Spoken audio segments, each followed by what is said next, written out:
আমির doctor Shafiqur Rahman এ নিয়ে আরও জানাতে গোদাগাড়ী মহিলা কলেজ মাঠ থেকে যুক্ত হচ্ছেন মারুফ হাসান। মারুফ, জামায়াত আমির জনসভায় কখন নাগাদ বক্তব্য রাখবেন এবং দলীয় প্রধানের সফর ঘিরে কি বলছেন নেতাকর্মীরা?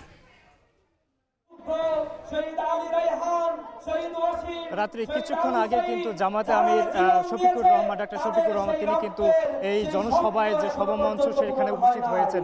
আর কিছুক্ষণ মধ্যেই তিনি কিন্তু তার যে এখানকার নির্বাচনী যে আনুষ্ঠানিকতা সেই আনুষ্ঠানিকতার যে জনসমাবেশে বক্তব্য সেটি কিন্তু তিনি দেবেন।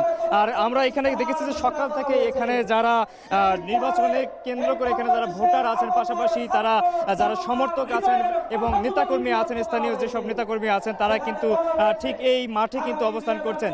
এটি মূলত রাজশাহী ১ নম্বর আসন, তানোর এবং গোদাগাড়ী মিলে এই আসনটি।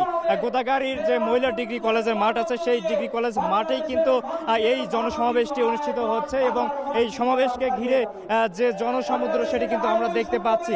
বিভিন্ন জায়গা থেকে কিন্তু মানুষজন এখানে ছুটে এসেছেন শুধুমাত্র তাদের যে দলীয় নেতা, শীর্ষ যে নেতা জামায়াতে আমির ডাক্তার শফিকুর রহমানকে দেখার জন্য এবং নির্বাচনকে কেন্দ্র করে তার যে বার্তা এবং তার যে প্রতিশ্রুতি সেইগুলো শোনার জন্যই কিন্তু তারা এখানে সমবেত হয়েছেন।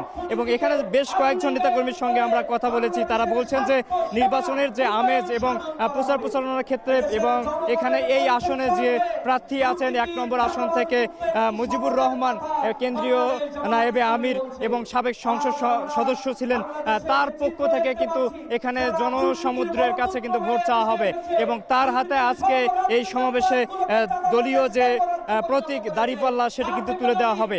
এবং এখানে যারা এসেছেন ভোটের মাঠে এবং ভোট কেন্দ্রের তাদের যে অবস্থান থাকতে হবে এবং সকাল সকালে যাতে তারা ভোট কেন্দ্রে যায় এবং এখানকার যে স্থানীয় সমস্যা আছে সেগুলো সমাধানের বিষয়ে প্রতিশ্রুতি দেবেন বলেও আশা করছেন এখানে স্থানীয় নেতাকর্মীরা।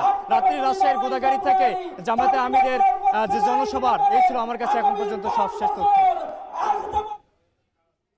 রাজশাহীর গোদাগাড়ীতে নির্বাচনী জনসভায় অংশ নেবেন জামায়াতে আমির ডাক্তার শফিকুর রহমান। এই নিয়ে বিস্তারিত জানাতে আমাদের সঙ্গে যুক্ত ছিলেন মারুফ হাসান।